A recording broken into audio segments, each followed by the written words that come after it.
Hello అందరికీ నమస్కారం. Welcome back to Maithri talks. నేను మీ మైత్రిని. ఇవాటి recipe Karnataka famous recipe bisibelebath. ఇది ఒక టమ్మీ ఫీలింగ్ లంచ్ రెసిపీ.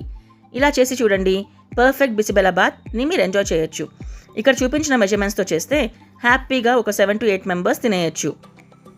రెసిపీలోకి వెళ్లే ముందు మన ఛానల్ని ఫస్ట్ టైం చూస్తుంటే please consider subscribing Maithri talks and వీడియోని లాస్ట్ వరకు స్కిప్ చేయకుండా చూడండి. Now let's get into the recipe. ముందుగా 1:1 రేషియోలో బియ్యం ఇంకా కందిపప్పు తీసుకోవాలి. అంటే 1 కప్పు బియ్యానికి 1 కప్పు కందిపప్పు తీసుకోండి. మేము 2 cups ఈచ్ తీసుకున్నాము. దీనిని బాగా కడిగి ఒక అరగంట పాటు నానబెట్టుకోవాలి. నానబెట్టుకున్న బియ్యం ఇంకా కందిపప్పును ఇలా సపరేట్గా కుక్కర్లో ఉడికించుకోండి. మీరు కావాలంటే బియ్యం ఇంకా కందిపప్పు కలిపి కూడా ఉడికించుకోవచ్చు. ఇక్కడ ఈ టమాటోస్ని స్కిప్ చేయండి. మేము రసం కోసమని ఒకేసారి పప్పులో టమాటోస్ పెట్టేశాము. ఇప్పుడు లిడ్ క్లోజ్ చేసి మీడియం ఫ్లేమ్లో ఉడికించుకోండి. ఒక 3 to 4 విజిల్స్ రావాలి. ఇంకా దీనికి కావాల్సిన వెజిటేబుల్స్ రెడీ చేసుకుందాము. 1 cup aloo cubes, 1 cup carrot pieces, 1 cup beans తీసుకోండి. ఇంకా పచ్చి బఠానీ, నానబెట్టుకున్న పల్లీలు కూడా తీసుకోండి.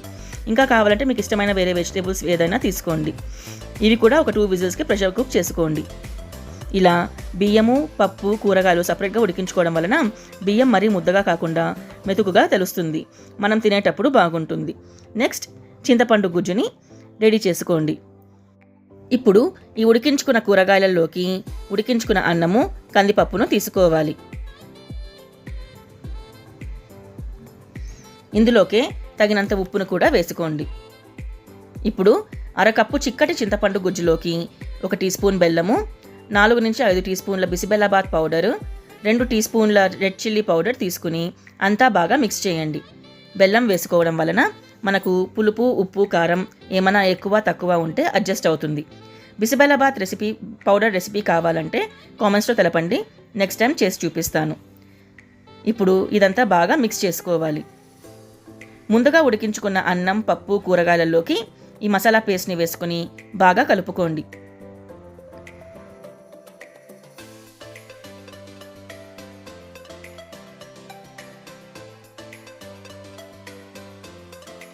దీనికి కావాల్సినంత నీళ్లు పోసుకుని స్టవ్ మీద ఉడికించుకోండి. మీడియం ఫ్లేమ్లోనే ఉడకాలి. ఇంకో పక్కన దీనికి కావాల్సిన తాలింపును రెడీ చేసుకుందాము. దీనికోసం ఒక కడాయిలో 2 టీ స్పూన్ల నెయ్యి, ఒక 2 టీ స్పూన్ల ఆయిల్ తీసుకోండి. ఇవి కాగాక ఇందులోకి 2 టీ స్పూన్ల ఆవాలు, కొద్దిగా పసుపు, కొద్దిగా ఇంగువ వేసుకోవాలి. ఇప్పుడు ఆవాలు చిట్లాక 1 టీ స్పూన్ మినప్పప్పు, 1 టీ స్పూన్ పచ్చిశనగపప్పును కూడా తీసుకోండి. ఇవన్నీ వేగే లోపల ఇందులోకి 1/2 కప్పు సాంబార్ ఉల్లిపాయలు, 6 నుంచి 7 పచ్చిమిరపకాయలు, కరివేపాకు ఇవన్నీ కూడా తీసుకుని ఇందులోకి వేసుకుని ఫ్రై చేసుకోవాలి.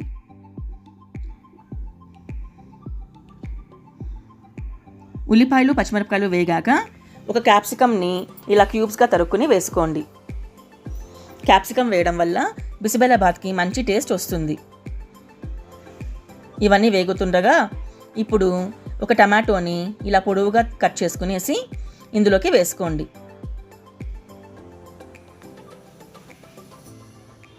ఇప్పుడు ఇంకో పక్కన మనకు బిసిబెల్లాబాత్ ఉడుకుతోంది కదా, అందులోకి ఈ తాలింపుని వేసుకోవాలి. తాలింపుని ఇలా లాస్ట్లో వేసుకోవడం వలన క్యాప్సికమ్ ఇంకా ఉల్లిపాయలు తినేటప్పుడు మన పంట కింద తగులుతూ చాలా బాగుంటుంది. లేకపోతే మెత్తగా అయిపోయి తినేకి అంత బాగుండదు. ఇప్పుడు ఇందులోకి తగినంత కొత్తిమీర కూడా వేసుకుని కలుపుకోండి.